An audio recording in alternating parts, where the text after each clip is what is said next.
What's going on, everybody? Lucas here. Welcome to another Counterpunch breakdown. If you're new to these, as mentioned, my name is Lucas. The man at my side, his name is Rohan. This weekend, UFC Vegas 106. We're going from a pretty fun card, UFC 315, banger main event. So happy for JDM. Sick fight, big cashes as well to this shitty card. But it's okay because we're still here to break it down for you. But Rohan, how are you doing, man? I'm doing well, man. Been enjoying my time at home since the end of the semester. Watched a great card last weekend. The main event, co-main event, did not disappoint for a Bilal fight. Definitely an exciting one, and both were correct in that JDM prediction because he got the job done. It was a really fun scrap. So I'm looking to have a good card to follow it up here. Not the most fun card in terms of name value, but we still got some fun fights to talk about. So I'm excited. How about you, bro? How you doing? I'm well, bro. I'm well. Enjoyed the card last weekend, and now I'm looking forward to UFC 316, I guess. Is there really anything? There's two Apex cards that I could care less about, but hey, we'll watch. We'll watch. I am very happy with my New York Knicks, though. Yes, sir. That We is good. about to go to the conference finals. Let's go. We got to close out tonight, though. No playing with the food over here. No We playing got with the food. Exactly. Couldn't agree more. But I think we should get right into it. This is probably going to be a shorter one, just because some of these fights. I mean, what are we gonna do? We do this, folks. We do these streams because we genuinely enjoy breaking fights down. You're not gonna hear us sit here and yap about Denise Gomes and Elise Reed. Like, they will be 5-second breakdowns, unless Rohan wants to yap. He'll yap. Rohan will yap. But it's up to him. It's up to him. Okay, I'm gonna pull up this Tapology page, get this card on, and we'll start the show in about 3 seconds. 3, 2, and boom. Can you see my screen? Hello? Can you see my screen? Yep. Okay. Here we are. UFC Vegas 106, Burns Morales. We'll start with the first fight on the card. It's Luana Pinheiro. It's Tisha Torres, Tisha Pennington, whatever you want to call her. Usually I'd breeze by this, like if the line was close, but this line's kind of nuts. I think Torres probably wins a very close decision, but the thing with Torres is she fights at very small margins. Pinheiro is not awful at all. Like, she lost to Robertson, who I think is really good. She got subbed by Hill. I mean, She got finished by Rebos, which kind of sucked, but she looked good before getting finished. I don't think she's bad, and it's women's MMA. I just think this line is super wide. I think Torres is just super tiny. I think Pinheiro can have her moments on the feet. Again, I'm going to pick Torres to win this fight, but I'll just say it right now. I got Pinheiro at plus 300. She's already down to like plus 240, I think. So beat the line there. I think there's a world where she wins a decision here. This fight's obviously going the distance. And I think Pinheiro could maybe get this done. I mean, penning Tisha Torres, I mean, in my opinion, she's coming off 3 losses. I thought she lost to Esparza. She obviously lost to Ricci. That was a close fight, though. You could give her the win. Actually, yeah, we'll say this is fair. She's won 1 out of her last 3, but still, I mean, I think this line is wide. I'll go Torres, but yeah, it just doesn't make sense. Yeah, I think these two fighters are kind of in the same tier of their respective division. Pennington, she's been around for a while now, starting to kind of enter the back half of the latter stages of her career now, 35 years old. Pinheiro, she's a lot younger. I mean, not a lot younger, 31, but she's in fight years. I feel like she's definitely a lot younger. And the 4-fight losing streak that she's currently on, well, 3-fight, won't count that grappling one. That 3-fight losing streak, it doesn't tell the entire picture. I think that the Hebas one was a really competitive fight up until that 3rd round. I did think that she kind of ran out of steam, and then, I mean, Hebas just landed a nasty kick and caught her. But I think close fight against Angela Hill until Angela kind of showed some grappling that we're really not used to from her. So that was a weird one. And then Jillian Robertson to even go to unanimous decision. We see what Jillian Robertson does to people, how she dominates when she gets top position. So not really a lot of shame in those losses. So I do see where you're coming from with the line there. They've generally fought similar level of competition and done, pretty equal things against it. So I would say that, the line is a little blown out, but in terms of where these ladies stack up, I think I am kind of leaning Pennington just because of the sheer physicality and the cardio. I really think that The Hebos fight, for example, that was one where I thought, the first 2 rounds, it could have been a 1-1.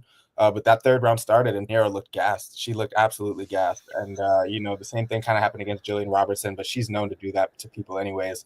I just think that the fighter that will be moving forward more of the time in this one will be Pennington. And just because of that one little statistic there, I think that she does have the forward pressure in her favor and the overall physicality level. So I'll side with her in a close fight. But yeah, I can see where you're coming from with the line being a little too wide here. But yeah, I'm gonna lean Pennington. Yeah. That's all I really got to say about that one. Let's move on. Shout out to the 9 people in here. Just started 5 minutes ago. Thank you guys for tuning in between Instagram and between YouTube and Twitter. Yeah, we appreciate you guys. All right, next up we got Hyun-Sung Park versus Carlos Hernandez. I really don't know where Park is. I've been thinking about betting on Hernandez just because we know nothing about Park. I want to do a little bit more research on his regional, performances. He had one fight in the UFC against Shannon Ross, and Shannon Ross is the least durable fighter in UFC history. I mean, that guy was getting finished by everybody and anybody. I think even Jesus Aguilar barely touched him with the right hand and just put him fucking unconscious. It was crazy. He didn't barely touch him, but that's not Aguilar's game. This guy gets finished in every single fight. And Park, he looked good. He looked good against who? So it's really tough to read.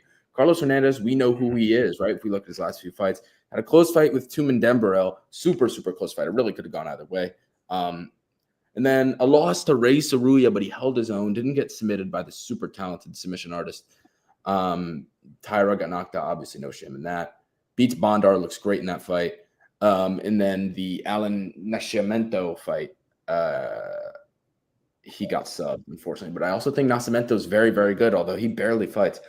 I think Hernandez is solid. He can beat these lower level guys. He can put together a good game plan. It's just, where is Hyun-Sung Park? Right now the line is minus 170, minus 180 to Park.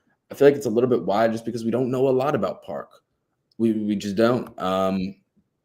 But I think I'm going to pick Park. It's a 50-50 fight in my eyes. I think I'm going to pick him, though. I think he's got really crisp striking. Yeah, I know I said Ross is not durable whatsoever, which is a fact. But, I mean, the body shot he hit him with, it was super clean. Mm-hmm. It's not finishing him a lot of people, maybe. We don't really know, but it was a clean shot. And he looks super crisp on the feet. I think that it's a very close fight. I think it goes the distance without a doubt, actually. But I do feel like all the finishing potential is on the Park side. So taking that into account, I'll pick him. Betting-wise, I don't really have anything, I don't think. Yeah, this is a tough fight to bet on for sure. I mean, both of the guys are very kind of evenly matched on paper. And definitely when you look at the tape, there's not a lot to separate. I guess, like you did mention, that the finishing potential on the Park side, just because of the sheer power that he's got in his hands, it does make sense that he'd have that edge. But Hernandez is a more fluid striker, in my opinion. I think his movement is better than Park. I think he's a little stiff on the front foot, looking for those heavy shots. But like you said, I mean, he's got the skill set and the versatility to land them. Like he mixes in the kicks. He throws a lot of punches to the body, can take it upstairs. And recently, if we're just talking about these guys, what they've done in the last couple of months, or the last year or so, Hernandez, really tough fights that they've given him. Obviously, the split decision with Tumen Dembarel, that is what it is. But then before that, Ray Saruya and Tatsuro Taira, 2 killers back to back. And I mean, Tatsuro caught him with a perfect left hook. I mean, there was really nothing he could do about that. But it is a little concerning, just from a durability standpoint of Hernandez. If he's gonna struggle to take those type of shots in the pocket from somebody like Tatsuro Taira, who's also somebody that prefers to grapple, prefers to wrestle. He can strike, but that's not even what he's known for. So Hyun-Sung Park, I think I do like his takedown defense a lot. I don't think that'll be like the biggest tool of his in this fight. And maybe if he has to pull it out, he'll use it. But I do think that this fight probably stays on the feet for a majority of the time. And yeah, I just see a close fight. I do think Hernandez will be the minutes winner, just because of the volume. I think he fights better off of his front attacks. I think his jab and his lead techniques work well for him. But Park, again, he sits really, really heavy on that back foot and tries to land big power shots on the counter and on the front foot. So he's a problem going forward and back. So yeah, I think I'm gonna pick Park here, just based off the little tape and that I've seen of both guys. But yeah, a little more comfortable with him in this spot, and especially just with the physical advantage that he got. The only concern I have about Park is that, it's been a while, literally, almost a year since he's fought. So there's sort of a layoff for him. But I do think, still a lot of potential for him to get the job done here. So cool. Next up, Denise Gomes, Elise Reed. Gomes should win. I don't think Reed's that good. Gomes is actually physical. She's probably a man. And I think she probably finishes Reed. All of Reed, which is very surprising. All of Reed's losses have been by finish, which is kind of crazy. So I think if that's the case, somebody so physical like Gomes could get the finish. Gomes by finish. That's my pick. Yeah, that is interesting that all of Elise Reed's losses have come by decision, because she kind of doesn't really strike you as somebody that puts herself in too much danger a lot of the times. But against Denise Gomez, it really doesn't take yourself putting yourself in danger. It's really her, just all the weapons that she has in her arsenal, the power that she has. I mean, you just look at her and you know that she's got some heavy shots. And I think the overall, advantages will go to Denise in this fight. She's the better grappler. I think she's the better striker by a wide margin. And I mean, Elise Reed will she stays in fights by just doing the basics well. I mean, she has good footwork, I guess, keeps her hands up. But I mean, when she gets in those fights with, or exchanges with fighters that are kind of specialized in one area, I mean, you look at Loopy, who knows how to just, do everything on the ground. But the finishes to Sajara Eubanks and Sam Hughes, like, those just don't look good at all, to be honest. And if those are the case, I know those are some time ago, but I mean, not even that long ago, like 3 years ago. Sajara Eubanks has never, ever been a contender in this division. Neither has Sam Hughes. So, yeah, I think Denise Gomez actually does have potential to threaten for maybe, top contender at one point in this division. So I definitely think she gets the job done. Minus 500 is a big price, but yeah, parlay piece inside the distance. I do think there's some ways you could bet this fight for sure. Yeah. You talk about that fight for maybe a little bit longer than it should have been talked about, because she's probably just going to go in there and demolish her. And yeah, it's probably a shit break, to be honest. Yeah, shit break. Facts. All right, let's move on. Next fight we got. What do we got? Hey, guys, I'm going to keep it a buck. I'm just going to pass this off to Rohan. I have no idea.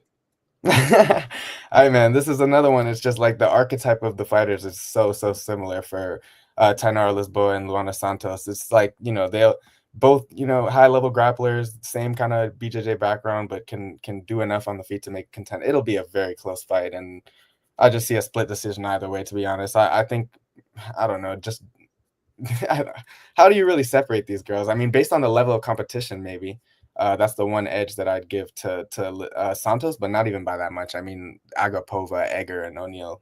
I mean, what are you gonna do here, man? It's a split decision. That's be my pick here. Split decision.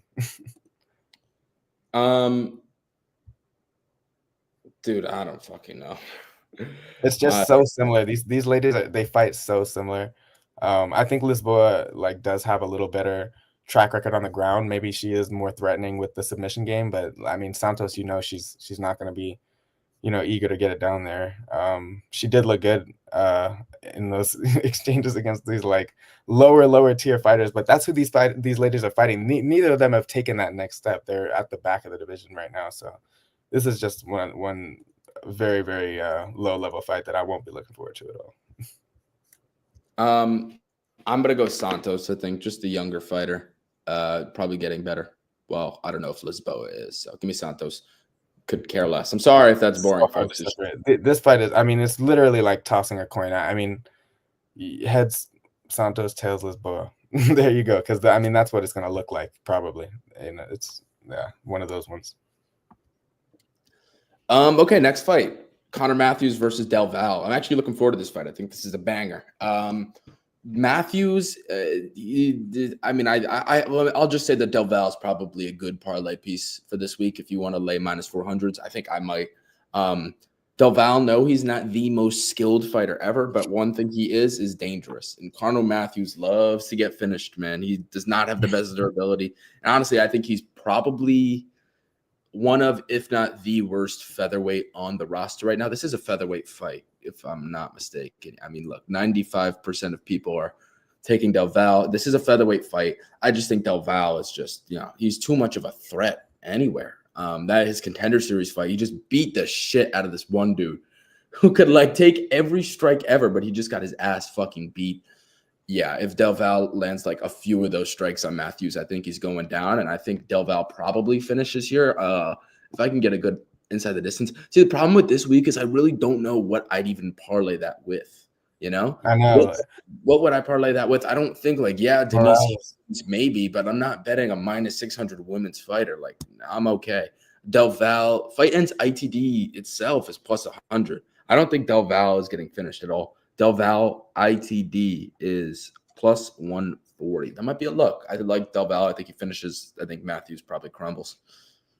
Yeah, Matthews, I mean, no wins in the UFC yet. And if you're getting finished by Dennis Bazookia, who I will say, like, Bazookia is a lot more technical than somebody like a Del Val, but the power is not even comparable. And if you're getting knocked out by a clean left hook by Bazookia, then I just got to feel like at some point Del Val will be able to connect. And when he does, I mean, this guy, the Cubans, man, the Cubans really hit hard, man. These Cubans, like, I mean, we can go back and look at the Yoel Romeros of the world, and these guys, like, they've got power for days. It's in their DNA. And I think that, yeah, you watch the tape and you don't see a polished MMA fighter in Yadir Daval, but you see somebody that, he can take a shot, like you just said, can eat shots that are, right on his chin, and he'll come forward and just swing really big, heavy shots. And that's really a style that Connor Matthews hasn't done too well against throughout his entire career. I mean, I can't really name you any, wins that are on Matthews' record that are, gonna set him up well for success in this fight. I mean, they're not really comparable opponents. Francis Marshall and Dennis Bazookia, Jose Delgado, none of those three are really as physical or as, dangerous as Del Val. So if he's getting finished by those guys, then I just have to think that at some point Del Val will be able to get him out of there. So I do like that price. You said plus 140 for Del Val inside the distance. If he's at that money line, for him to look that price tag, I think there's definitely going to be a lot of finishing potential. Yeah, I agree with you. Especially in the Apex as well. Like, there's not going to be a lot of room for Connor Matthews to escape. I think Del Val finds a knockout most likely. Yeah, let's move on. Next fight, we've got Jared Gordon, Thiago Moises. This is a weird one to call. I mean, Thiago Moises has always been a fucking wild card. Like, I do not know how good this guy actually is. Like, I just don't. I mean, you just look at his last few fights, right? Beat Trey Ogden. Okay, good win, I guess.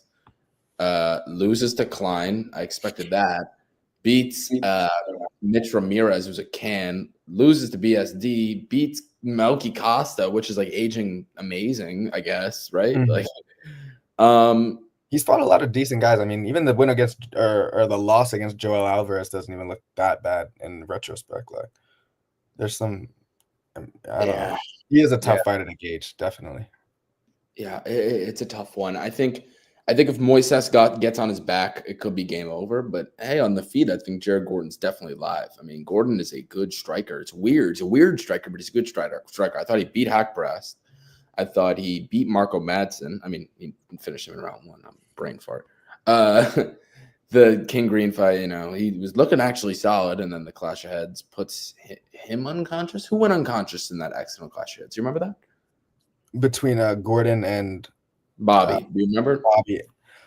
I think it might have been Gordon. I don't think Bobby went out from that. I think, I agree with you. I think that was Jared Gordon getting knocked out by but the Pimblett fight, he obviously won. I mean, so you could really argue that this guy is unbeaten in how many fights in a row? Yeah, that's 1, 2, 3, 4, 5. Like, you could argue that. So yeah, I think I might pick Jared Gordon here. There's, of course, Moises is live to be subbed. We've seen Jared Gordon get subbed by Grant Dawson before. Grant Dawson is good. I guess I'm gonna pick Gordon outright, but I'm curious what Moises by sub is lined at. Ooh, this could be a spot. Maybe playing Gordon straight and then hedging with a Moises sub. I'll go Gordon. There it is. Gordon wins is my prediction, but if Moises finds that back, I mean, it could be GG's. He's a very, very talented BJJ guy. Yeah, no, I mean, the more we break this one down, I do think that Jared Gordon just might be at this point in time the better, safer pick here.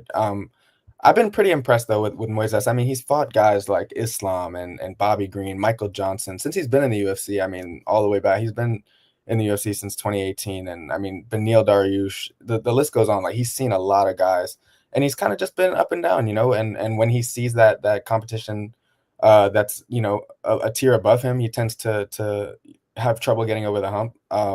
BSD, another good example of that. You just kind of knew going into that one he was at a lot of he was at a big disadvantage in the power department, and it was going to take a lot for him to make up for that. And that is the problem with somebody like Moises. Is he's a smart guy. He's a very smart fighter, but he doesn't really shine in any one area. He's just really he stays within himself and doesn't take too many risks in there, and that's really what makes him so good sometimes. But I think that's probably not the approach you want to have against Jared Gordon. I think the output of Gordon is what wins him a lot of his fights. He does throw that jab out there a lot.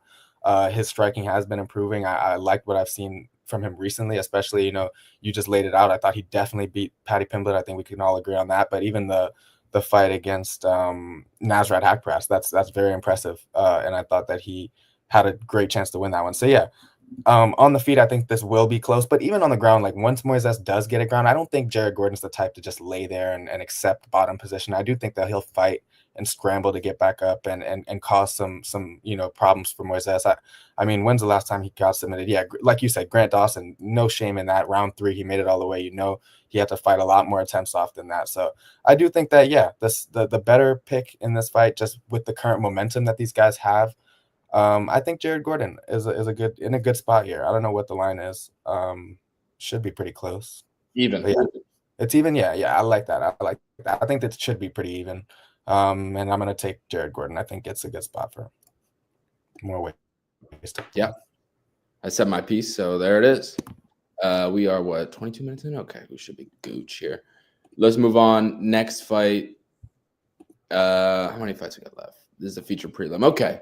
Mateus Camilo versus Gabe Green. I'm so confused with this fight. Like, Gabe Green hasn't fought in 2 years since that weird knockout against Brian Battle.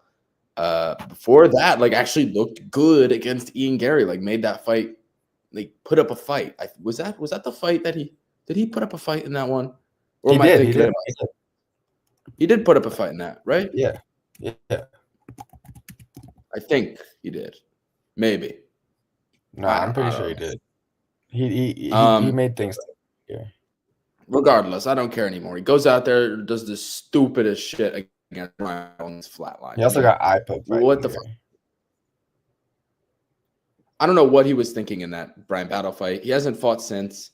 Now he's back against the guy Mateus Camilo, who I don't know if you know, Rohan, but he got signed off beating the guy who asked Dana White if he could join the UFC at a press conference. Yeah, and that was at 145. He looks good there, but that guy was super one-dimensional, had 0 strikes and was just spamming takedowns on him, and Camilo pretty much just broke him down. Not only that, Camilo's now moving up to 155. That fight was at featherweight. So, hey, if Gabe Green is taking a lot of time off since that knockout, if he can come in here with a smart game plan, I think he can win this fight. Gabe Green's coming down, correct, to 155? Yeah. He might just be the bigger fighter here. I might go the underdog here and Gabe Green to just, be stronger. I don't know. It's tough. It's tough to pick him because, he just looked so bad in his last fight and 2 years off. But the line, he's plus 195 right now. I want to do a little bit more research, but I'm definitely considering it. Yeah, no, it's not a bad shot. Definitely the fact that he's coming down will play probably into his favor, you would think, coming off of a layoff and having time to prepare for this fight. I did watch the tape of that Ian Gary fight, and it wasn't like he almost won the fight. He didn't almost win. He lost pretty clearly. But still, he was coming forward and he stood his ground against an Ian Gary that was willing to, strike with him and really just match his output. And that was good for Gabe Green because it allowed him to just kind of empty the tank and be in Gary's face and throw a lot of big looping shots and not really feel the repercussions that much, because Gary is not, a big power hitter like Gabe Green. Gabe Green does have the power advantage, and I have to think that that'll still hold true coming down in weight against somebody that really doesn't have him in the physicality department. I think Gabe Green should have the size and the power edge in this matchup, which should help him out here. But I just worry about the cardio because I mean in round 3 of that Gary fight, he did slow down a lot. Was still kind of advancing, but just the output dipped tremendously. And the loss against Brian Battle, it was a first round knockout. So what can you really take away from that? It's a tough one, man. It is a really, really tough one to call. I do think that Gabe Green is going to put up a big fight. I think I struggle to see him getting knocked out. If he's not, I mean, Machado Gary landed so many clean shots on him and didn't really come close to putting him out. And, he caused a lot of scrambles in that fight. I think he's a really game fighter. So, yeah, I think take him on the spread, if anything, because at this price, he's a pretty considerable underdog. I like the spread for him to at least take one round. But, yeah, I do not mind the money line pick at all because, I mean, if you're going to tell me that the layoff is the biggest reason that the price is what it is, and he's coming down and is going to have the power advantage in this fight, then that's more than enough reason for me to put some money on him at that price. So yeah, I think Gabe Green maybe would be my pick in this one. It's really tough to call, but just because of I think the output will still be there and the power advantage might just pull him through here. So yeah, I'll go Gabe Green as well. Yeah, I don't know if I'd play a point spread here just because we don't know where his durability is. Like, there's a chance he just gets caught with one punch. He's cutting more weight now and just goes out. But I don't know. It's I don't know weird. because the battle one was such a perfect shot that I feel like puts like most people out. But I was pretty impressed with what he did in the Gary fight to at least make things tough on him. His head movement was decent enough, on the front foot, and that's gonna be a big weapon in this fight, or a big factor if he's able to move his head at the same pace. But yeah, again, it's not one that you probably would risk a lot of money on, just because there's so many questions on the Gabe Green side, and frankly, there's questions about Camilo as well because he hasn't really faced anybody notable. So yeah, this is his debut. So it's a tough one, man. I'd stay away. And the weight class changes, so it's tough. But yeah, I might have talked myself into a Gabe Green bet. From a prediction standpoint, it's 50-50 fight in my eyes, but I think I'll bet Gabe Green. Yeah. All right, let's move on. Next fight. Before we get to the main card, before we get into a Rosa Costa, and I got a big take on this one, but I just dropped a bunch of future bets today for all the announced fights and just other fights in the future. So if you guys, we're doing a 25% off sale right now, only $14 per week. So if you guys want to join up, tune in, and make some money while watching fights and beat the lines as well, which is very key in combat sports. We just hit Rolly Romero plus 650 2 weeks ago. It was a sick bet, sick hit. So if you guys want to make money while betting and watching fights, if you enjoy that kind of stuff, come join the community, talk to other bettors. It'll be a good time. All right. First fight on the main card, Julian Erosa, Melky Costa. There's a lot of noise. You go first. There's a lot of noise going on behind me. All right. Yeah, this is a very intriguing matchup. I mean, both fighters have, fought fairly recently. Juicy J was last in action against Darren Elkins like fucking last month. And then Melky Costa, he's been pretty active as well. I fought Christian Rodriguez in March and then fought Andre Fili in February. So these are guys they're just very active, and I appreciate that for both of them. But I mean, I talk about a clash of styles because I just think that this is kind of night and day. On the feet, Melky has him. Melky has Julian Erosa on the feet. I know Julian Erosa, can take a punch, but he's also been knocked out 7 times.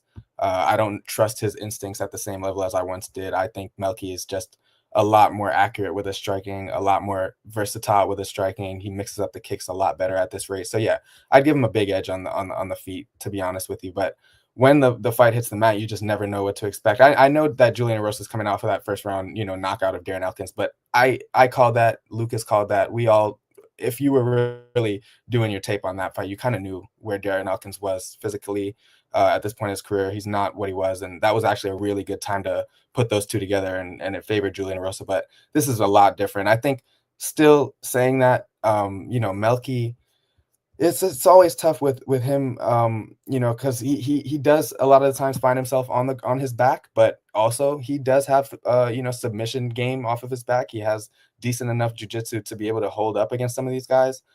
Submitted Andre Fili with a guillotine. A lot of people did not see that coming. I feel like Fili kind of put himself in the choke, but still, back-to-back that made it because he got Shailon Nuerdanbeke before that. So he showed off the jiu-jitsu recently. I think that he has shown enough to make me think that it's not going to be too big of a risk, honestly, against Julian Erosa. I don't think he's going to put himself in stupid positions against somebody like Julian Erosa, who does that, frankly, himself.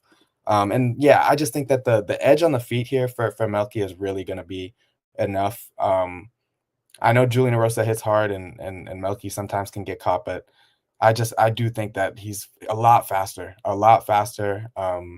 And the kicking game is going to play a big role for me. So yeah, give me Costa.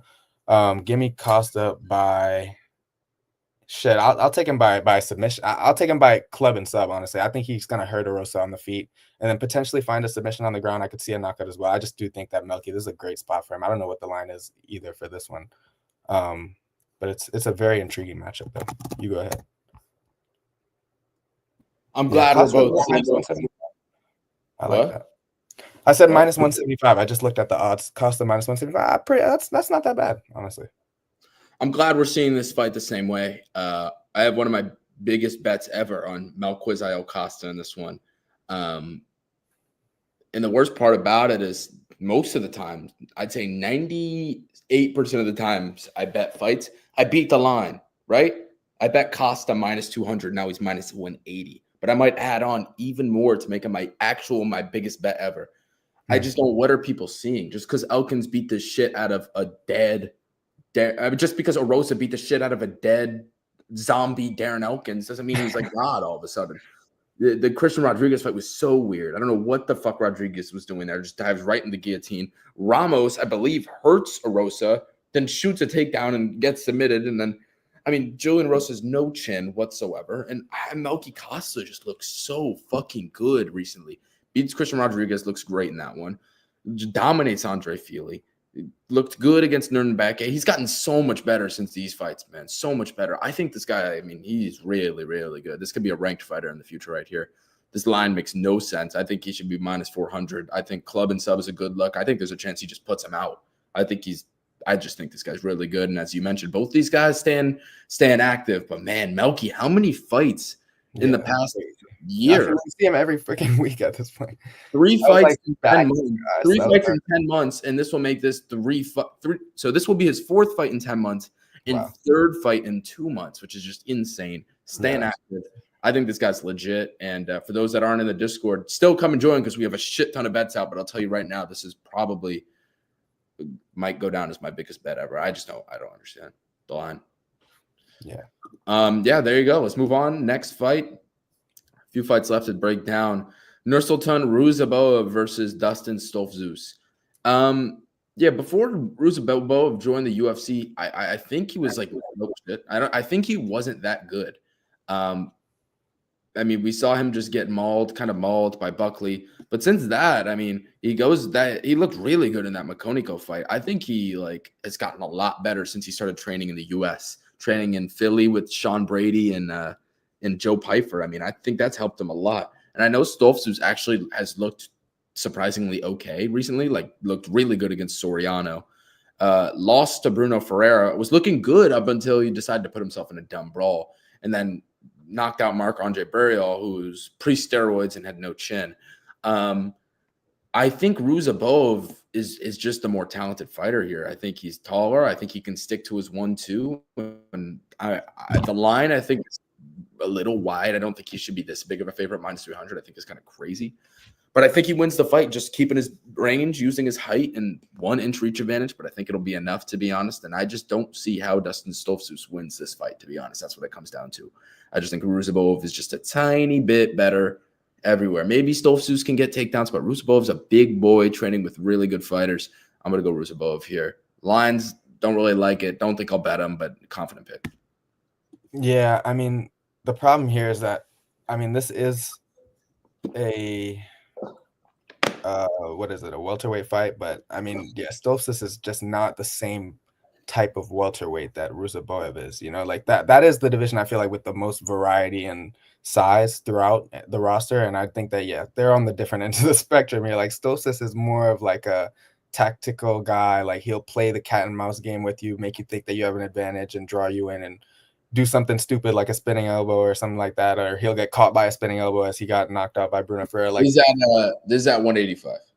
okay, 185, yeah. But I do think that yeah, Stoltzfus are at 185. Like Ruzaboyev is a lot bigger in the division than Stoltzfus, and the physicality was immediately what stood out to me when I looked at these two on the page. It's just like, you know, Stoltzfus is not going to be the one putting pressure on Nursultan Ruzaboyev. It's going to be the other way around. Like you said, the long, rangy jab that Nursultan has, I feel like, you know, there's certain opponents that will get behind that, such as a Joaquin Buckley. Joaquin Buckley's pressure is just unlike anybody else in that division right now. But yeah, I just feel like, yeah, this is just got that Nursultan written all over it. I don't know what you said. The line was a bit wide. What is it? -280? I don't even know. -280. I'm seeing it -300. Mm-hmm. I don't even know if it's that wide, to be honest. Like you said, I struggle to see how Stoltzfus wins this fight unless he catches Ruzaboyev. Like Ruzaboyev's never been submitted. I know he has one loss by submission and one loss by knockout, but those came when? Like before his way before his UFC career. I don't even, you got to scroll down all the freaking way to 2015 is when these losses have happened. So a lot of improvements made on the Ruzaboyev side. I think he's learned from the Buckley loss. He really got dominated in that fight in a way that a lot of people didn't expect. I think that kind of woke him up again. He delivered in his last fight, you know, albeit an easy opponent against Eric McConaughey, but I don't think Stoltzfus is on the Buckley level, not even close. So give me Ruzaboyev. Yeah, I stand with you there. Tried in the chat. What up, Tried? Saying thank you for Jack Della Maddalena last week. I really kicked in and scored big. That's great to hear. Yes, yeah, that was a. I mean, just killing it on the main events recently. That was a nice one right there. That was a nice one. Yeah, he dominated, in my opinion. Arguably won all rounds, although the judges disagreed. Stupid fucking judges. All right, feature fight on the card: Sodiq Yusuff taking on Myron Santos. Interesting one. Very interesting one. It's so really interesting, actually, right? Because Sodiq Yusuff, I mean, he was pretty highly touted before. Beat Caceres, beat Sheamus by sub. Look good in that one, although Sheamus kind of sucks. Close fight with Arnold Allen, very close fight. Then he just looks horrible against Edson Barboza. Like, what the fuck happened to me? He looked like shit in that one. Then a year ago, he gets viciously knocked out by Diego Lopez. I think a lot of people expected that. I just don't know where he is. And now he's taking on Myron Santos, who looked really good on the Ultimate Fighter, and then fights Francis Marshall and clearly loses that fight. And that's in his UFC debut. Clearly loses that fight, and the judges give it to Santos, which made no sense. Now, I mean, I feel like a lot of people are going to be going Yusuff here because this guy is shown to be really good. He can hang with top fighters. And Santos, he has a split decision win that should have been a loss to a guy who's not even ranked, right? But I just think this is a different matchup. I think Yusuff has actually gotten worse. I think he'll strike with Santos, and I think Santos is actually really good. I think Francis Marshall is actually pretty solid as well, the guy he had a close fight with. I think Santos is honestly legit. I think he could stick to that jab and that leg kick and honestly hurt Yusuff. I'm actually relatively confident in Santos here. And as I was mentioning, I'm like 73% of people on Tapology are picking Yusuff over Santos. But man, I think Santos is really good despite that one weird fight. In the Apex as well, he's comfortable in the Apex, had his tough fights there. Brutally knocked out Con Offley as well. I think Myron Santos gets this one done. Yeah, who do you got?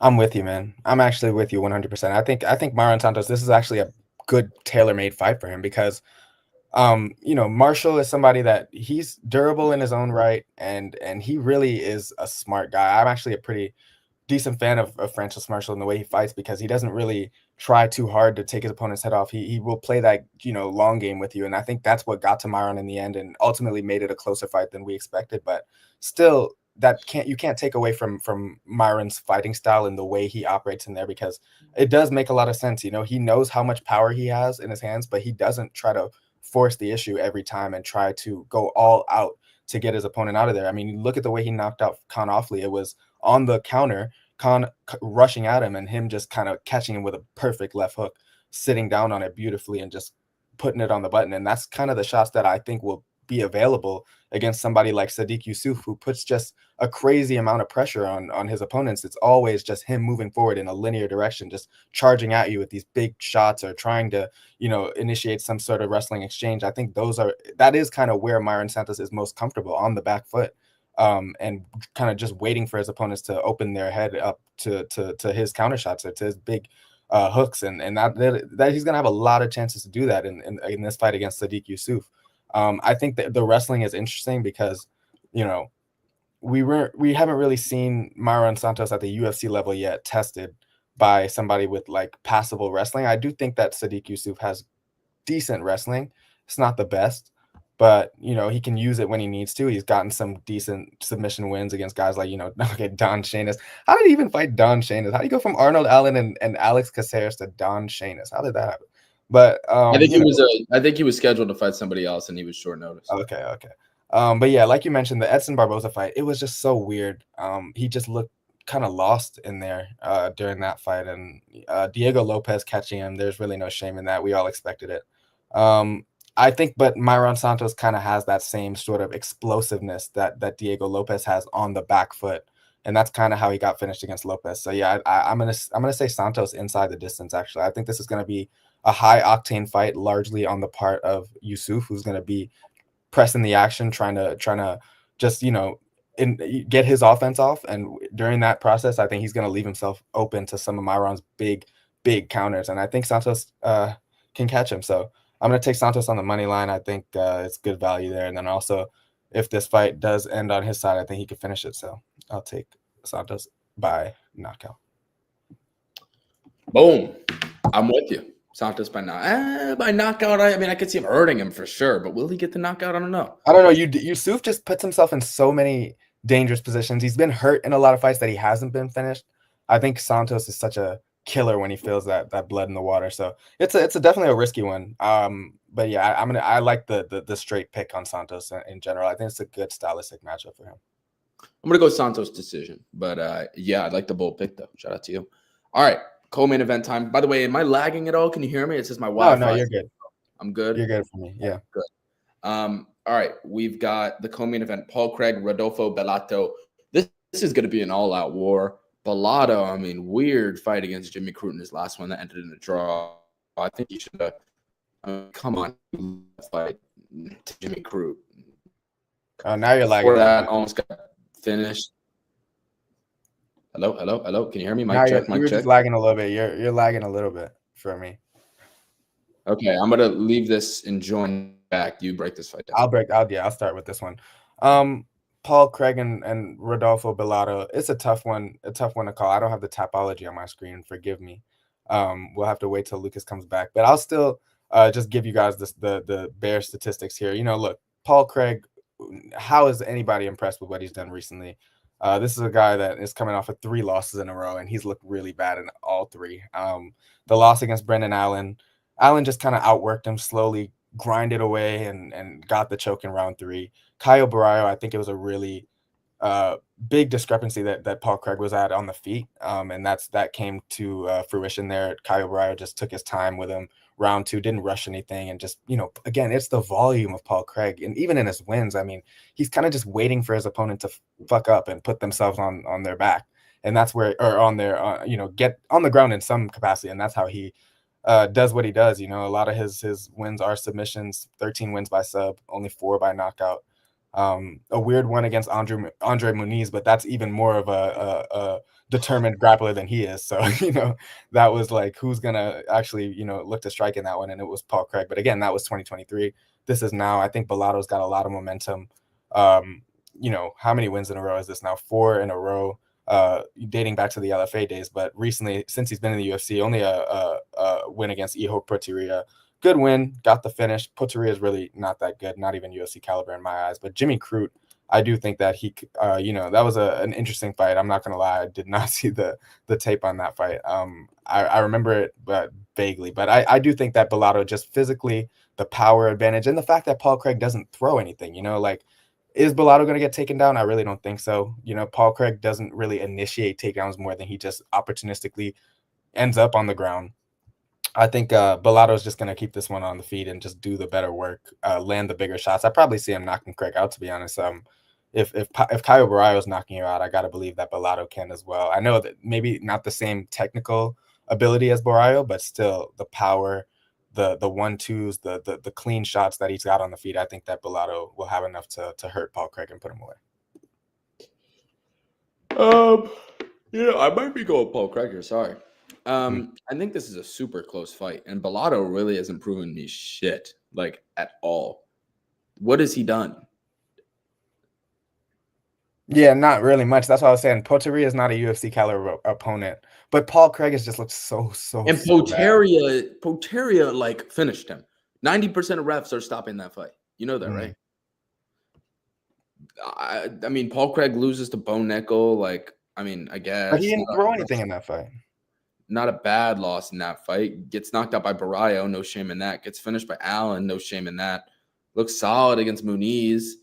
Got finished by Shawnee Walker, kind of shame in that. I don't know. I just feel like there's a real world that Craig can, like, get something done here. I mean, I think Bellato is just not that good. I'm probably gonna pick Bellato to maybe find a finish in, like, a car crash, but I see a real world where Paul Craig can get this done. And plus 400 again on a guy, two fighters that are similar levels. Like, I just don't understand this line at all. I might bet Paul Craig here. I think this line is kind of fucking crazy.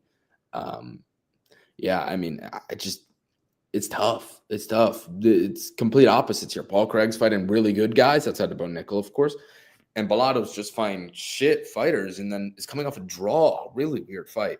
I'm gonna pick Bellato to, get into a war with Craig and probably crack him. But I mean, you never know. Paul Craig's a wild card. Plus 400 is just nuts, in my opinion. Yeah, that's fair. I mean, you're right to say that we don't really know where Bellato's level is. But he took care of business against Poteria. At least he finished him. And Jimmy Crute's somebody who used to be ranked. So, I mean, that's not the craziest result in my eyes. Yeah, but no, bro. Jimmy Crute has just looked awful recently. So is Paul Craig. Paul Craig's looked awful recently in my eyes. Paul Craig has looked shit, bro. Yeah, but against who, though? I mean, Bo Nickel, we didn't know that he could strike before that, and he made Paul Craig look like he didn't know ever how to strike. He looked like a little kid in that fight. I mean, that was just so a close fight, bro. What are you talking about?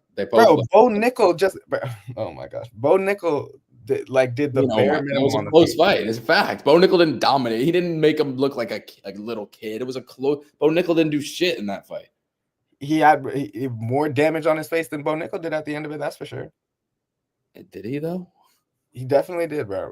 Regardless, the point is that Paul Craig's volume and striking has never been, really high level at all. I just think that as long as he's not, and he's never getting takedowns either. He doesn't take people down at this stage in his career. So, like, but Bellato could be not good for all we know. But how does he win? But, like, what's his path to victory? Who? Craig. Getting his signature triangle. Again, the triangles come out of, like, bullshit scrambles and shit like that. Like, Bellato, I don't see that. Getting on top of Bellato and, like, some weird scramble. That's possible. We'll see. Man, you're right to say that we don't know. We don't know. That's the truth. We don't know. So I'm just gonna, bank on what I saw against Poteria and in that short time against Crute. But I think, Craig. I've just been more disappointed with what I've seen out of Paul Craig recently, and I am concerned with Bellato's level. But it's a weird fight. Definitely a weird fight that doesn't really mean a whole lot because neither of these guys are threatening for any sort of meaningful fights anytime soon. So we can move on to the main event, which I hate this main event too. I'm so sorry. I hate this main event. I don't know about you, but let's move on. I agree. Gilbert Burns, Michael Morales. This has to be the worst line in UFC history now. It's bad, but, like, I don't know. It's just a whole bunch of factors that I can kind of see why. Like, Burns is just all the health. Michael Morales minus 1,000 on Bovada. Wait, he's minus 1,000? Oh, no. I thought it was like minus 600, minus 800. I saw minus 1,000 is insane. On Bovada, minus 850 on other sites. That's your site, though, Bovada. It is my site, man. But look, this is such a weird fight because Burns is just like, how do you even? I mean, the Sean Brady one kind of came with an asterisk because did it? Did Burns? No, Burns wasn't hurt in that one, but he was hurt in the Muhammad fight. he was hurt in the Muhammad fight and wasn't really able to compete to the best of Gilbert Burns' ability. The Jack Della Maddalena fight, I thought he was winning up until that last second where he just put himself in the worst possible position and got kneed, and ultimately lost that one as well. But he could have gone on to win that fight. It was a very close one. Again, JDM is now the champ, so no shame in either of those losses against former champions. But then the Sean Brady one was like, ooh, it's Sean Brady. And Sean Brady now has beaten him and Leon Edwards. So it's just like, not to do MMA math, but it's tough to know where Gilbert Burns is, at this stage, because he's also 38 years old, about to turn 39 in 2 months. I mean, Lord have mercy. It's like not a lot on paper, at least, to favor Gilbert Burns. And then Morales on the other side, 17-0, but who has he beat? Neil Magny, the biggest gatekeeper of all time in the UFC, Jake Matthews, Max Griffin, good wins, but I mean, not finishing. Jake Matthews was a pretty good one. Yeah. Jake Matthews is a decent win. Max Payne Griffin, whatever, you should beat Max Payne Griffin. And before that, he's been in the UFC for 3 years now. And I mean, I guess he's gradually worked his way up, but this is a big, huge, gigantic step up in competition to go from Neil Magny. Is it though? I think it is. I mean, but again, it is unless Gilbert Burns is completely done. Because I think that, Gilbert Burns and Neil Magny. He is turning 39 in 3 months. I know. That's the big thing here. It's like he is 39 years old, and you just don't see those fighters in these kind of lesser. This is 170. You don't see guys at 170 be able to sustain that power and what's necessary to win fights at this division. So, yeah, man, it's tough to see. But Michael Morales, it's like he's really good, but does he do anything super, super, super well? Not really. I mean, like, he's got good power on the feet, 12 wins by knockout. He's really polished, I think, on the feet. I like his dexterity, mixes up to the body really well, mixes up some kicks, but his wrestling game isn't the best. He only has 1 win by submission. So, maybe if Gilbert Burns pulls some old tricks out of the bag, it is a pretty competitive fight. And we do see Morales in some tough wrestling. If he pulls some old tricks out of the bag, you never know. I just don't know. What do those tricks consist of? Bro, those tricks are, you remember, like, I mean, I've been watching Gilbert Burns since, like 2020, 2019 at this point, when he was kind of working his way up, beating Damian Maia and Tyron Woodley. But I don't know, man. It just seems like we're so far removed from those fights, even against Kamaru. And like, it's been so long ago now. I do think that we've reached that point where it's time to just, call it what it is. And I do think that Gilbert Burns is kind of washed now. So I'll pick Morales. I think unanimous decision, honestly. I think it takes all 5 rounds. I don't think Gilbert Burns gets finished unless he puts himself in the depths of the fire like he's done against Maddalena. That is kind of Gilbert Burns' way of fighting, though. Is like he doesn't really know anything else but that war. And I don't know. Maybe that brings out the best in him. But where are you leaning on this one? You said the line is crazy. It is kind of crazy, but I think Morales should probably be lined around -400, -450. I don't know if I'm going to bet Burns yet, but I might, just because this line is nuts. Like, well, if I can get plus what is he on Bovada? Plus 625. Like, that's kind of nuts. Here's the thing, though. I disagree with the last thing you said. First of all, I think Morales wins this fight. And I think he knocks Burns out, to be honest. I mean, one thing Burns has been doing recently is, like, whenever any sort of strike is being thrown at him, he'll like throw the ball and back. Like, what is he doing? I don't know what he's doing. Even against Sean Brady, who was pillow hands. I mean, you can't do that against the guy who was an 8-inch reach advantage on you. Yeah. And he's just supremely talented. Like, it's just – but the one thing here is if Burns will just – Burns, to win this fight, he needs to chain wrestle. He needs to go. He needs to hold on for dear life and try to get this to the mat. Because once he gets to the mat, I mean, I could see a world where, like, Gilbert Burns maybe finds him in, like, an arm triangle or something. We've seen what's his fucking name? Got Morales in an arm triangle for a moment. Max Payne Griffin went for an arm triangle and, like, almost had it. Not really, but almost had it. Like, imagine Burns gets you there. But the trouble here is, can he get on top? And I just don't know at this stage in Burns' career if he can do that. And whenever this fight's on the feet, I think it's an absolute fucking wash, to be honest. But you never know. You never know. Burns has a path. You know what? I won't bet Burns' money line, but I might bet Burns' sub, which is plus 1,400.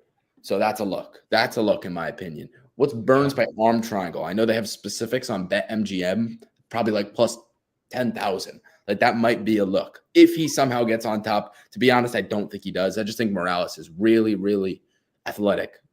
And Yeah, I don't think he'll put himself in that position. But hey, you never know. I think this line is wide, so we got to think about those kinds of scenarios. But I'm going to go Morales to find a knockout in round 2 or round 3. Yeah, I think there's a finish here, and I think there's a finish within the first 3 rounds, in my opinion, 3 or 4. Yeah. I mean, again, Morales never been to the championship round. That's something to think about. But Burns, it's just the pace that he fights at. You know, there's going to be a lot of heavy shots thrown around in this fight. So Morales probably. Yeah, the more I think about it, I said UD at first, but yeah, we had the same. You're right. Burns, when he gets hit, like I hate that guard. I hate people that fight with that high guard. Jack Hermanson did that for a long time. Like, I don't like that. Yeah, facts. You Yeah, can't see, right, you can't see what's coming at you, and then by the time it gets there, again with a guy with an 8-inch reach advantage, it's too late. So, yeah, I do think that Morales probably does find a finish, but if he doesn't in the first 3 rounds, hey man, maybe there's some scary potential for Gilbert Burns to do something late, but I don't think so. I think Morales gets it done. It's a pretty underwhelming card and main event in general, but we're seeing 316 soon. We just saw all those fights announced. Dana White announcing Hamzat for the middleweight title. Islam obviously moving up to 170. A whole bunch of announcements came out yesterday. Ilya and Charles. I mean, it's a great stretch to be a UFC fan for sure. Hey man, everybody, thank you very much for tuning in. These are some solid breakdowns. Had fun doing this. Yeah, I don't think we'll do a parlay show. Maybe we will. Maybe we'll do a parlay show. We didn't get it. We were supposed to do it last week, but Rohan and I both just got super busy and it didn't work out. So maybe we'll make it up for you guys this week. We'll see. It is a pretty shit card, but if we have the time on Friday, we might go ahead and do it. But before we sign off, Rohan, I know you just said your piece, but any final words? Hey man, try to enjoy this one. It'll be rough for the prelims for sure, but once we get to the main fights, hopefully it picks up. And yeah, stay tuned for Discord, Instagram content, all that. You know where to find us. Link in the description. Exactly. Thank you guys for tuning in. Yeah, it's been Lucas and Rohan, and we're out. Sayonara, folks. Have a good one.